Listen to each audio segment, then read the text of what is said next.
கிறிஸ்துவில் அன்பானவர்களே, இயேசு கிறிஸ்துவின் நாமத்தில் உங்களை வாழ்த்துகிறேன். இன்றைய உணவாக கர்த்தர் நமக்கு கொடுக்கிற வார்த்தை மத்தேயு 5ஆம் அதிகாரம் 6வது வசனம். நீதியின் மேல் பசிதாகம் உள்ளவர்கள் பாக்கியவான்கள், அவர்கள் திருப்தி அடைவார்கள் என்று இன்றைக்கு கர்த்தருடைய வார்த்தை நமக்கு வருகிறது. திருப்தி அதிருப்தி, நிறைய விஷயங்கள்ல நாம அதிருப்தி உள்ளவர்களாகத்தான் இந்த உலகத்துல வாழ்ந்துகிட்டு இருக்கோம். எந்த விஷயத்தை எடுத்தாலும் அதுல ஒரு நிறைவு நமக்கு இல்லை அப்படிங்கிறது தான் உண்மையான ஒரு விஷயம். நீங்க இந்த உலகத்துல எந்த விஷயத்துல நீங்க திருப்தி அடைய முடியும் அப்படின்னு யோசனை பண்ணி பாருங்க. உணவு, நாம நல்லா பசிக்குது, பயங்கரமா பசிக்குது. இந்த பசிக்கிற நேரத்துல திடீர்னு ஒருத்தர் வந்து என்ன பண்றாரு, கேழ்வரகு கஞ்சி கொண்டு வந்து கொடுக்குறாரு, நமக்கு கிடைக்குது. நம்ம வயிறார சாப்பிட்டுட்டோம், நல்ல வயிறு ஃபுல்லா சாப்பிட்டாச்சு, பசியார சாப்பிட்டாச்சு, போதும் எனக்கு போதும்னு சொல்ற அளவுக்கு சாப்பிட்டுட்டோம். இப்ப ஒருத்தர் வந்து என்ன பண்றாரு, நல்ல பிரியாணி, ஒரு மட்டன் பிரியாணி கொண்டு வந்து இந்தாங்க சாப்பிடுங்கன்னு கொடுக்குறாரு. உடனே நாம வாங்கி சாப்பிட்டுருவோமா? சாப்பிட மாட்டோம். வேண்டாம், நான் சாப்பிட்டாச்சு, எனக்கு போதும் அப்படின்னு சொல்லி சொல்லுவோம். ஏன் அப்படி சொல்லுவோம் அப்படின்னா, வயிறு நிறைஞ்சிருக்கு, மனசும் நிறைஞ்சிருக்கு. அப்ப அதுக்கப்புறம் எது கிடைச்சாலும் நமக்கு அது ஒரு அசாதாரணமான விஷயம்தான். பசிக்கிற நேரத்துல எது நமக்கு கிடைக்குதோ அது நமக்கு ருசியான பதார்த்தம். அப்ப வயிறு நிறைஞ்ச உடனே நம்ம திருப்தி அடைகிறோம் இல்லையா? ஆனா மற்ற காரியங்கள்ல தான் நாம திருப்தி அடைகிறது இல்லை. இந்த உலகத்துல வேற எந்த காரியத்தை எடுத்தாலும் நாம திருப்தி அடைகிறது கிடையாது. எல்லாத்துலயும் அதிருப்தி தான். இன்னும் கொஞ்சம் இருந்தா நல்லா இருக்கும், இன்னும் கொஞ்சம் கிடைச்சா நல்லா இருக்கும் அப்படிங்கிற ஒரு தேவையைத்தான் நாம் அதிகப்படுத்திக்கிட்டு இருக்கிறோமே தவிர, சரி நமக்கு போதும் பரவாயில்ல அப்படிங்கிற ஒரு திருப்தி நமக்குள்ள வர்றதில்லை. ஆனா ஆண்டவர் சொல்றாரு, உங்களுக்கு நீங்க திருப்தி அடைய முடியும் அப்படிங்கிற. என்ன சொல்றாரு? நீதியின் மேல் பசிதாகம் உள்ளவர்கள் பாக்கியவான்கள், அவர்கள் திருப்தி அடைவார். உலக காரியத்துல நாம் எப்படி திருப்தி அடைய போறோம் அப்படிங்கிறது தான் முக்கியம். ஒரு இடத்துல ஒரு அநியாயம் நடந்துகிட்டு இருக்கு, 4 பேருக்கு அநியாயம் நடக்குது. அந்த இடத்துல நீங்க போய் நீங்க செய்யறது இந்த காரியம் அநியாயமானது, அவர்களுக்கு நியாயமா கிடைக்க வேண்டியதை நீங்க கொடுங்க அப்படின்னு சொல்லி அவர்களுக்காக நாம வாதாடி வாங்கி கொடுக்குறோம்னு வைங்களேன். அப்ப அந்த 4 பேர் நமக்கு நன்றி சொல்லுவாங்க பாருங்க. அப்ப நமக்கு ஒரு திருப்தி கிடைக்கும். ஆஹா, நாம இந்த உலகத்துல ஒரு 4 பேருக்கு நன்மை செஞ்சுட்டோம், 4 பேருக்கு ஒரு நீதி கிடைக்கும்படியா செஞ்சுட்டோம் அப்படிங்கிற அந்த திருப்தியான ஒரு சூழ்நிலை இருக்கு பாத்தீங்களா? அதைத்தான் ஆண்டவர் சொல்றார். நீங்க நீதியை விரும்புங்க.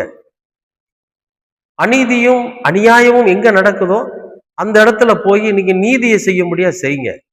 அல்லது உங்களுடைய வாழ்க்கையில நீங்க யாருக்காவது அநீதி விளைவிக்காம, அநியாயம் பண்ணாம, நீதி உள்ளவர்களா நியாயத்தை செய்ய நீங்க திருப்தி அடைவீங்கிற. ஒண்ணும் இல்லைங்க. நம்முடைய மகளுக்கு ஒரு திருமணம் நடக்குது. மகளுக்கு அவ ஒரு நல்ல ஒரு ஆவிக்குரிய ஒரு குடும்பத்துல, கடவுளுக்கு பயந்த ஒரு குடும்பத்துல அவ வாழ்க்கப்பட்டுட்டா. கொஞ்ச நாள் ஆகிறப்ப நாம ஒரு விஷயத்த கேள்விப்படுறோம். உங்க பொண்ணு என்னைக்கு எங்க வீட்டுக்கு வந்தாலும் அன்னையிலிருந்து வீடு பிளஸ்ஸிங்கா இருக்கு, அவ நல்லா ஜெபம் பண்றா, அவ உண்மையா இருக்கிறா, எந்த காரணத்தை கொண்டும் மாமனார மாமியார அவங்க 3வது ஆளா நினைக்காம தன்னுடைய சொந்த தாய் தகப்பனா நினைக்கிறா, இந்த குடும்பத்தை அவ சொந்த குடும்பமா நினைச்சு வாழ்ந்துகிட்டு இருக்கிறா அப்படிங்கிற ஒரு செய்தி நமக்கு கிடைக்கிறப்ப நமக்கு ஒரு திருப்தி வரும் பாருங்க. ஆஹா, நம்முடைய பெண்ணை நாம நல்லா வளர்த்தி இருக்கிறோம், அவளுக்கு நல்ல வளர்ப்பு பண்ணியிருக்கிறோம், அவளை நல்லது சொல்லி கொடுத்துருக்கிறோம், இன்றைக்கு அவ ஒரு நல்ல இடத்துல வாழ்க்கப்பட்டிருக்கிறா, போதும் அப்படிங்கிற நினைக்கிறேன் பாத்தீங்களா? அதுதான் திருப்தி. அப்ப அந்த இடத்துல என்ன கிரியை நடந்திருக்குது அப்படின்னா நம்முடைய மகளுக்கு நாம உண்மையை கத்துக் கொடுத்திருக்கிறோம், நியாயத்தை கத்துக் கொடுத்திருக்கிறோம், நீதி செய்யும்படியா நம்ம என்ன பண்ணிருக்கிறோம், கத்துக் கொடுத்திருக்கிறோம்.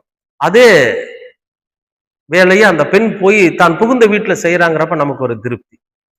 அதே மாதிரி நம்ம வீட்டுக்கு ஒரு பெண் வாழ வரான்னு வைங்களேன், அவளை எங்கேயோ தேடி கண்டுபிடிச்சு நம்முடைய மகனுக்கு ஒரு துணையா கொண்டு வரோம். அப்ப அந்த பெண்ணானவள் என்ன பண்றான்னா, நம்ம வீட்டுல உண்மையா இருக்கிறா, உத்தமமா இருக்கிறா, உள்ளதை உள்ளதென்றும் இல்லாததை இல்லாதன்னு சொல்றா, நம்ம குடும்பத்துக்காக உழைக்கிறா, நம்ம மேல அவங்க தகப்பன தாயை போல நம்ம மேல பாசம் வச்சிருக்கிறாங்கிறப்ப நமக்கு ஒரு திருப்தி வரும் பாருங்க. ஆஹா, நம்ம கடவுளுக்கு பயந்து இருந்ததுனால, உண்மையா இருந்ததுனால, நீதியை செய்ததுனால, நியாயத்தின்படி நடந்ததுனால நம்முடைய குடும்பத்துக்கு ஒரு மருமகள் அல்ல ஒரு மகள் வந்திருக்கிறா, அப்பா போதும் அப்படிங்கிற ஒரு திருப்தி இருக்கு பாத்தீங்களா.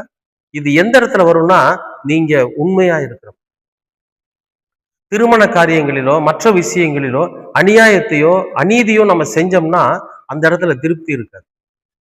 அப்ப வேலை செய்யற இடத்துல, அதாவது நாம ஒரு இடத்துல பணி செய்யறோம்னு வைங்களேன், அந்த இடத்துல நாம உண்மையா இருந்தோம்னா நாம திருப்தியா இருக்கும். சம்பாதிக்கிற விஷயத்துல நம்ம உண்மையா 10 ரூபா சம்பாரிச்சோம்னு வச்சுக்கோங்களேன், அதுல நமக்கு திருப்தி இருக்கு. அன்பானவர்களே, எப்பொழுதெல்லாம் நாம் நீதியை வெளிப்படுத்துகிறோமோ, எப்பொழுதெல்லாம் நாம் நியாயத்துக்கு கட்டுப்பட்டு இருக்கிறோமோ, அப்பெல்லாம் நம்ம பாக்கியவான்களா இருப்போமா? நாம ரொம்ப திருப்தியா இந்த உலகத்துல வாழ முடியுமா? ஆண்டவர் சொல்றாரு. நாம ஏன் அதுக்கு முயற்சி பண்ணக்கூடாது? நாம ஏன் அதிருப்தியோட வாழணும்? எது எடுத்தாலும் நம்ம வாழ்க்கையில அதிருப்தி, எது எடுத்தாலும் நமக்கு பத்தல அப்படிங்கிற ஏன் அந்த நிலையோட இருக்கணும்? நாமும் திருப்தி அடைஞ்சவங்களா இருக்கணும்னா, நீதிக்கும் நியாயத்துக்கும் கட்டுப்பட்டு நாம நடந்தோம்னா நாம திருப்தியா வாழ முடியும் இந்த உலகத்துல. செய்வீங்களா?